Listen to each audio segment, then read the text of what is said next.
My friends, welcome back to Tip of the Week here at Endura Golf Club. We're here on beautiful hole number 11 green with Malaquias Vargas, our 9-year-old he's a 9-year-old golfer here at the club. Started a year ago, he's doing pretty well with his game. He's probably our best player here in the club itself, and he's going to demonstrate today a little bit about what's happened in his bag in this past 2 weeks. Before, he was a player that didn't really have any options around the short game, but we introduced a 60-degree wedge, and today's Tip of the Week is going to be over kind of the 3-wedge system, the 52, 56, and 60, and how that applies to Malaquias. Well, Malaquias, now that you have that 60-degree club in your bag, what has that helped you in your game when you go play? To can put the ball more closer to the pin. Yes. And when I have a bunker in front of you? Yeah, I can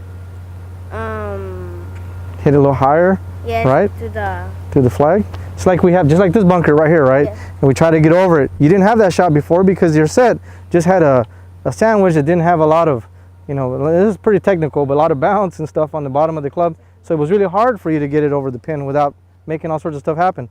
Well, go ahead and show me how this 60-degree wedge gets you over that bunker and to that flag. Go ahead.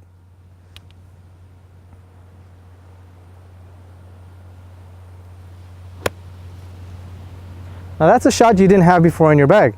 And a lot of times, our viewers think maybe you're too young to be trying a 3-wedge system, but if you can have the ability to try it and you're willing to practice what you do, now you have a shot in your bag that you can play with.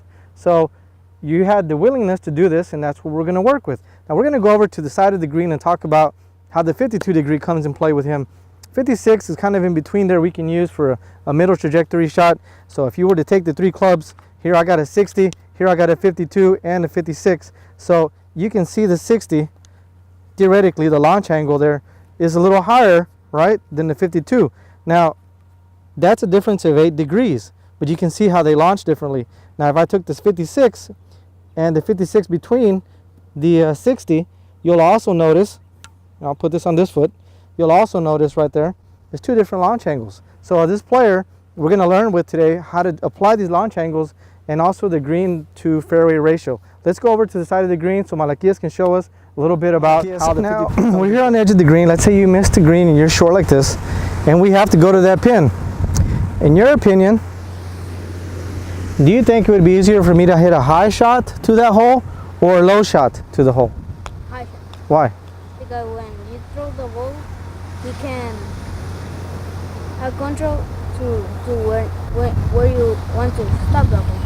When you hit it high, you have control where you can stop the ball. Yes, that's true, but your margin of error is very small. I mean, look here, we have a pin back of the green, out of bounds behind it, and you have the ability with a lot of golfers, this happens to a lot of, obviously you watch on TV and even some of the professionals do this, but you take a 60-degree, let's talk about bad shots. So if a 60-degree is here and we hit a bad shot, and we hit it kind of heavy, we're not going to get very far, right? But let's take a 52, hit the same bad shot, because at the end of the day what golf is, we're trying to improve the bad shots, right? The good shots are great already, we don't have to do much to them. So if I hit a bad shot with the 52, hit it kind of heavy, I still can get more out of it, right? So we want to reduce that margin of error, that percentage of bad shots. So always think about it this way: if you have more green than area between you and the ball, here in between the green, hit a low shot.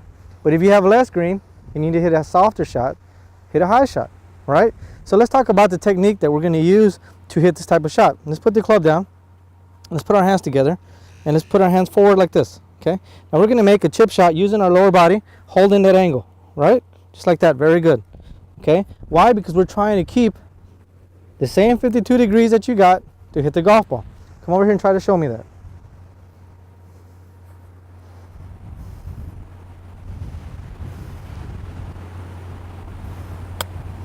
Very good. Now if you noticed, you got a little more out of that club. It went a little further, but that's your margin of error. Now you try to pull that off with a sand wedge, you might end up hitting it thin, a lob wedge. You might hit it a little thin, you might get really good at it. Now there's some tour players that do obviously hit high lofted clubs and get it close, but as a junior, let's talk about reducing the margin of error. So when you go play golf, you hit a bad shot, you want your bad shot to still be okay. You don't want your bad shot to throw you off the green and make double bogeys. So that's the tip of the week today, guys. is applies different laws to your shots. Don't always just hit a 60 degree everywhere around the green. You could take a pitching wedge, a 7-iron, a hybrid, if you've seen some of those guys on tour do that, or even a lob wedge and different changes, different shots around your green. Get your imagination rolling. That's going to help reduce our margin of error. Well, let's go to the question of the week, which is part of our competition to win that driver after 10 episodes.